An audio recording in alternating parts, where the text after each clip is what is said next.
Seuraavaksi kysymme, onko Apple-tietokoneiden käyttäjillä uskonnollisia tunteita Applen tuotteita kohtaan? Tehkää parannus! Nyt hei, sä oot tommonen ajattelevan näköinen nuori mies. Joo. Sä oot varmaan kuullut Applen tuotteista. Joo. Tiedätkö, nää pelastaa sun elämän. Uutta tuotetta tulee joka vuosi ja saat kokea tämmösen niinku täydellisen tyhjentymisen kokemuksen lompakossasi. Etkö lähde jo mukaan tähän? Applelaisuus on nyt tämän päivän kuumin uskonto. Niin, tervetuloa tänne kaikkein pyhimpään. Joo. Tässä sitä on monta yötä jonotettu, uusia tuotteita.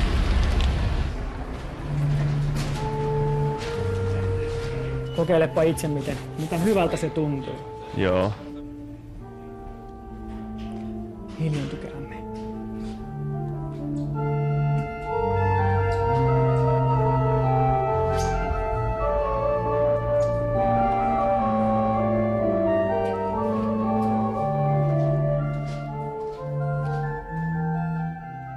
Niin mitä ne on ne piirteet, ominaisuudet applelaisuudessa, jotka saa sut ajattelemaan, että se on verrattavissa uskontoon?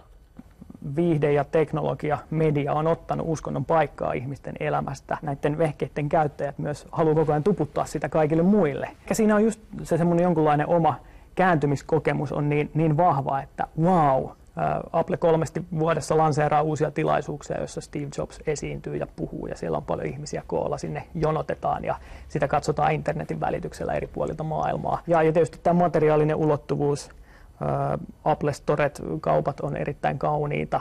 Ne on kuin kirkkoja. Niin.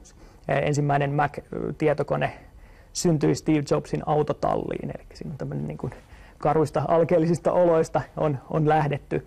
Ja jopa tämmöinen ylösnousemusmyytti löytyy, eli Steve Jobs, kun sai aikanaan sitten Apple palkkasi ammattijohtajan, niin Steve Jobs sai omasta yrityksestään fudut ja myöhemmin palasi sitten sinne Messiaana ja keksittiin iPod ja iPad ja iPhone ja kaikki tämä niin kuin on tullut vasta sen jälkeen, niin siinä on tämmöinen niin kuin kuninkaan paluu myytti.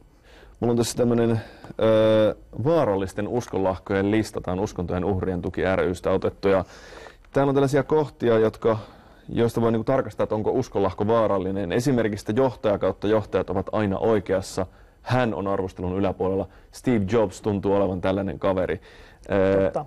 Sitten on tämmöinen ota tai jätä mentaliteetti, että jos haluaa menestyä, se on joko otettava tai jätettävä. Sä et voi käyttää yhtä aikaa sitä ja Windowsia. Aivan. Tai sitten on, että vain liikkeen sisällä voi pelastua. Että, eikö Applessa ole tämä, että tulet tähän mukaan ja pelastut, tai sitten joudut kadotukseen, jos jäät ulkopuolelle. Kyllä. Saattaisi olla kysymyksessä tämmöinen vaarallinen uskonlahko, ja ennen pitkää te olette kaikki applelaiset, entiset applelaiset täällä Uskontojen uhrien tuki ry:n kokouksessa. Ehdottomasti ei ole mistään vaarallisesta lahkosta kysymys, että itsekin olen jo vuosia näitä käyttänyt, eikä ole mitään sivuvaikutuksia ollut havaittavissa. Tämä on ihan turvallista liiketoimintaa. Tervetuloa taas tänne Stradan Ivan Kuopolo-taloon. Vaikuttaa ilmeiseltä, että Applen tuotteita todella käytetään uskonnollisessa hurmoksessa.